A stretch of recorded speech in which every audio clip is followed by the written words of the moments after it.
RCB और विराट कोहली एक जुनून का नाम है। अब बेंगलुरु में ये जो मुकाबला होने वाला था वो होगा नहीं, वो लखनऊ में होगा। तो बेंगलुरु के फैंस जरूर मिस आउट कर जाएंगे, लेकिन लखनऊ के फैंस के पास मौका रहेगा इस टीम को देखने का और फॉलो करने का। और साथ ही में विराट कोहली जो अब रिटायर हो चुके हैं, क्या वो भी सफेद जर्सी पहन के आएंगे फैंस जो बेंगलुरु ने काम किया था। बेंगलुरु के जो फैंस है ना, हमेशा मैं ये बोलता हूं कि अगर इनके जैसी लॉयल्टी आपको मिल जाए तो आप दुनिया में कोई भी जंग जीत सकते हैं। वो दिखाया एक बार जब चिन्ना स्वामी के स्टेडियम में व्हाइट जर्सी पहन के आए थे सारे फैंस।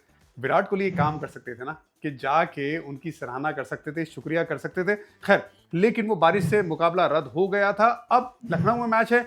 आरसीबी क्या करेगी? टॉप 2 पोजीशन के लिए खेलेगी। देखिए, आईपीएल में ना हर एक मुकाबला जीतना बड़ा जरूरी होता है, भले ही आप प्लेऑफ में क्वालिफाई क्यों ना कर गए हो, जो आरसीबी कर गई है। लेकिन नंबर 1 नंबर 2 में खत्म करेंगे ना, एक और मौका मिलता है। जो मुझे लगता है एक अच्छी टीम ना, जो लगातार अच्छा क्रिकेट खेल रही है, उसे अगर एक अतिरिक्त मौका मिलता है हारने के बाद भी प्लेऑफ्स में, तो उनके पास ना ये गम नहीं रहता है कि यार पूरा सीजन हम अच्छा खेले और एलिमिनेटर से हार के हम बाहर हो गए। तो इसी वजह से टॉप 2 में पहुंचना आरसीबी के लिए बड़ा जरूरी। वहीं पे हैदराबाद के लिए इस मुकाबले में वो पिछले कुछ मैचेस से जो बेहतर क्रिकेट खेल रही है, जीत रही है, उसे बरकरार रख के सीजन को अच्छे से एंड करके अगले साल की तैयारी करना वो बड़ा जरूरी है।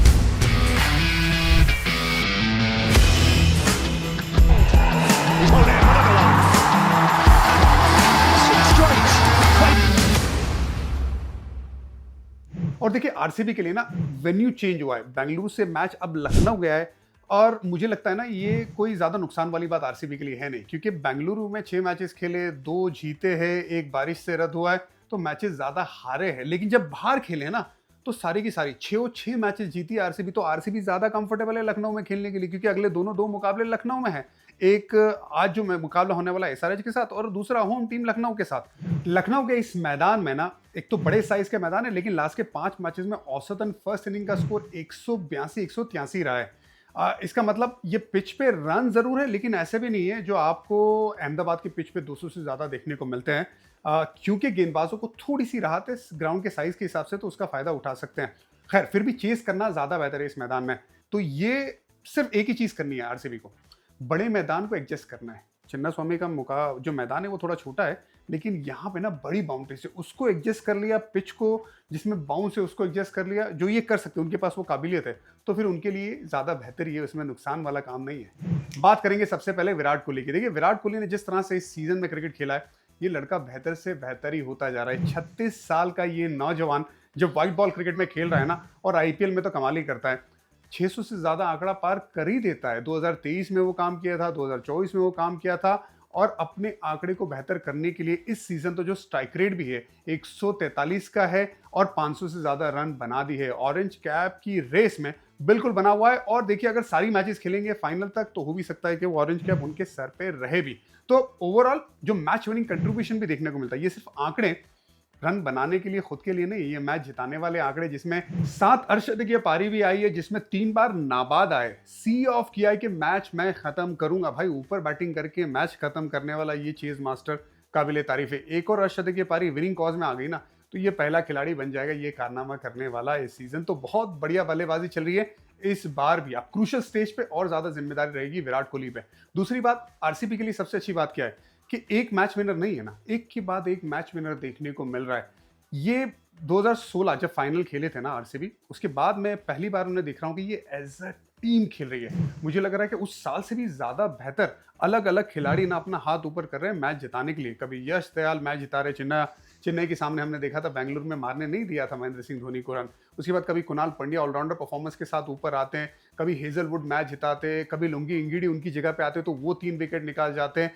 टिम डेविड हार के बाद भी उन्हें मैन ऑफ द मैच मिला था। इमेजिन करिए कितना बढ़िया इंपैक्ट डाला था। फिर रोमारियो शेफर्ड आते हैं, आखिरी के 2 ओवर में बड़े बड़े छक्के लगाते हैं, मैच जीता जाते हैं। तो एक खिलाड़ी नहीं है। फिर श्रेयस शर्मा भी आते हैं।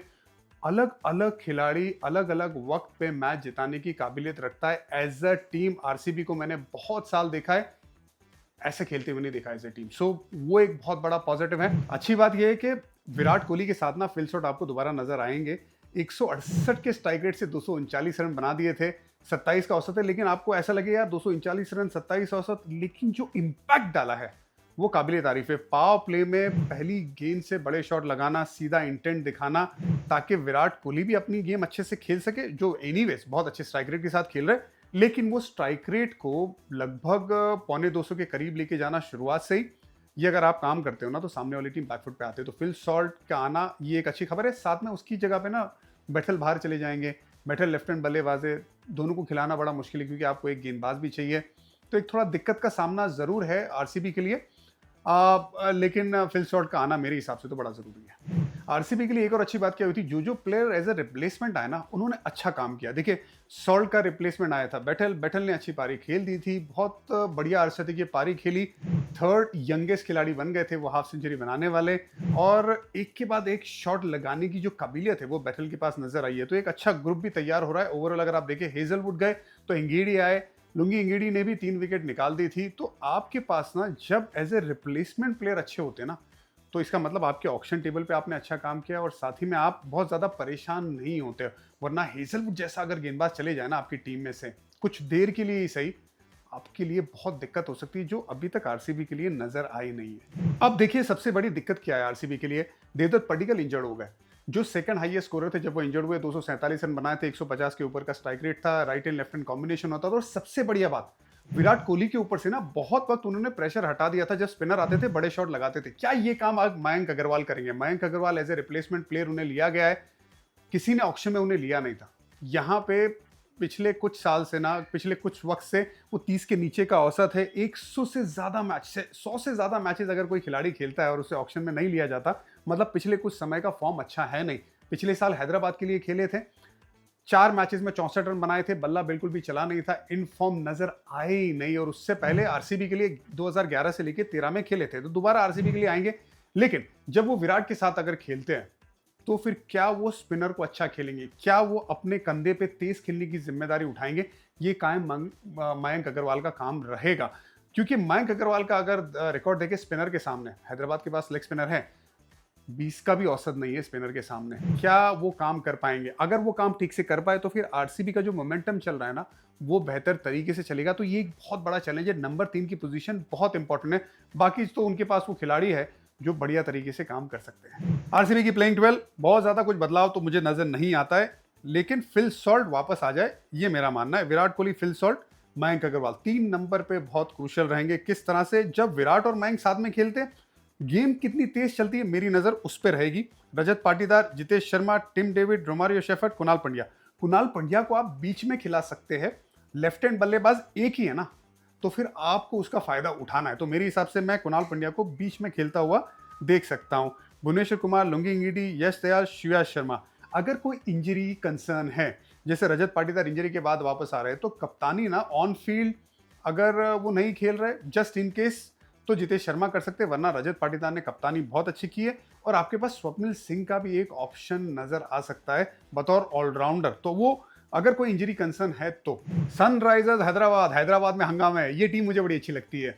देखिए, क्योंकि ना स्टेबिलिटी नजर आई है, हालांकि रिजल्ट नहीं मिला है, ज्यादा उथल पुथल किया नहीं है। मेजॉरिटी ऑफ द प्लेयर्स ना 16 ही खेले, 16 प्लेयर्स, इनके ग्रुप में से 16 ही प्लेयर खेले। आप नंबर 1 की टीम देखें ना, गुजरात टाइटंस, उन्होंने 18 प्लेयर्स को खिलाया है, आरसीबी ने 17 प्लेयर्स को खिलाया है। तो आपके पास रिजल्ट है, तो आपके पास वो लिबर्टी की इन्हीं प्लेयर के साथ कंटिन्यू करें। लेकिन जब आप हारते हो ना, आपके ऊपर प्रेशर बहुत आता है और उसमें आप बहुत ज्यादा बदलाव करते हैं। लेकिन हैदराबाद ने बहुत ज्यादा बदलाव नहीं किया, क्योंकि उन्हें पता है कि अगले साल ना हम इनमें से ज्यादा खिलाड़ी को रखेंगे और इन्हीं के साथ कंटिन्यू करेंगे, इन्हीं पे दाव लगाएंगे।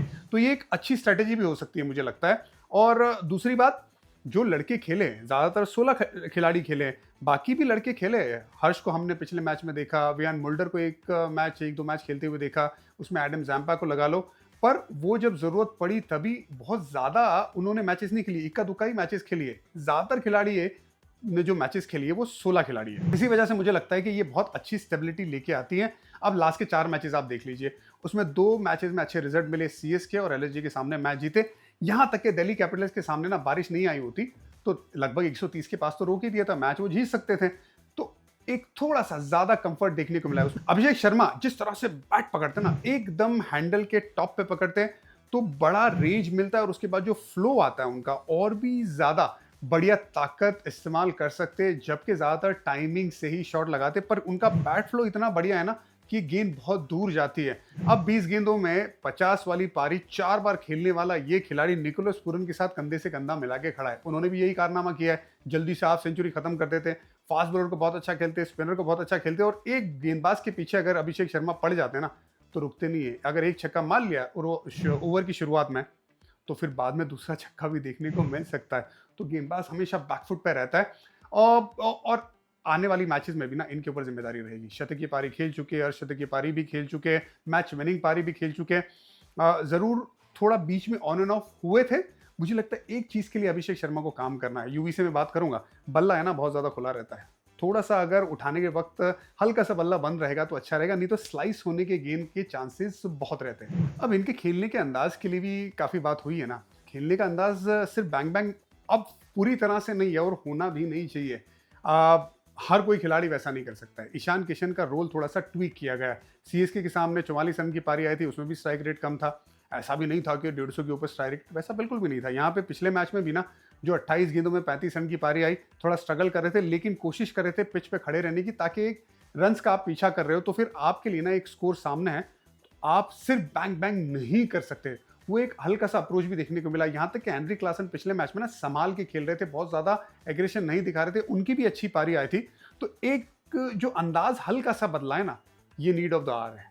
ये पिच के हिसाब से आपको करना है। सपाट पिच है ना, बिल्कुल हर एक खिलाड़ी छक्के पे छक्का मारो। गेंद जहां पे ग्रिप हो रही है, हैदराबाद को आगे इस बात का ध्यान रखना पड़ेगा। नए टैलेंट की तरफ भी गई है हैदराबाद। हर्ष दुबे को खिलाया गया था और पहली गेंद पे विकेट निकाल लेते, वो मिचेल मार्श को आउट कर ही देते। वो कीपर का साथ मिला नहीं, लेकिन उसके बाद फिर जल्दी उन्हें आउट कर दिया था। मुझे लगा ये स्पिनर ना एकदम टर्न कराने को देखता है, थोड़ा ओल्ड स्कूल टाइप ये गेंदबाज है। अच्छी बात है कि भाई इसे मौका मिला है। और वहीं पे ईशान मलिंगा, जब जब उन्हें मौका मिला है ना, लास्ट के 2 मैचेस में देखेंगे तो 7 का इकोनॉमी है। ये अच्छा इकोनॉमी है फास्ट बॉलर के हिसाब से। यॉर्कर भी डालता है, स्लोअर वन अच्छा है। तो आपको ये 2 खिलाड़ी जिनकी तरफ आपने थोड़ी तवज्जो दी है, ये बेहतर है। ईशान मलिंगा तो खैर उनसे ज़्यादा पहले खेल चुके हैं, लेकिन नए खिलाड़ी की तरफ भी आप इक्का दुक्का मैच पे नजर रखेंगे ना, तो आपके लिए अगले साल के लिए प्लानिंग करना ज़्यादा बेहतर हो जाएगा। चलिए प्लेइंग फील्ड पे नजर डालते हैं। ट्रेविस हेड अभी भी अनअवेलेबल है कोविड के चलते। Atharva टाइडे, Abhishek Sharma, Ishan Kishan, Henry Klaasen, Kamindu Mendis, Nitish Kumar Reddy, Aniket Verma.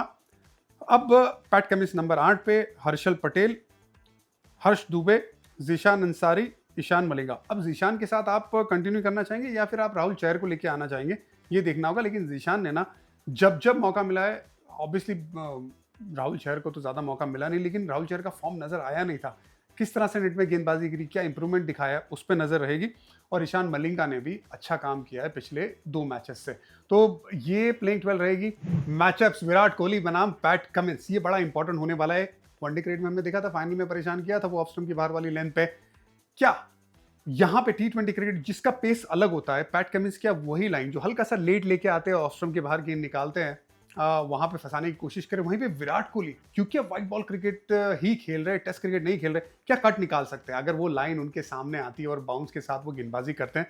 ये जरूर एक देखना होगा, इंटरेस्टिंग मैचअप है ये। उसके बाद हर्षल पटेल का मैचअप भी विराट कोहली के सामने, क्योंकि स्लोअर वन ज्यादा डालते हैं, वहां पे दिक्कत कर सकते हैं। लेग साइड की अच्छी field, mid wicket, long on, mid on को थोड़ा सा बाहर की तरफ और स्क्वायर लेग भी सामने की तरफ करके वो स्लोअर वन ज्यादा डाल सकते हैं इनटू द पिच।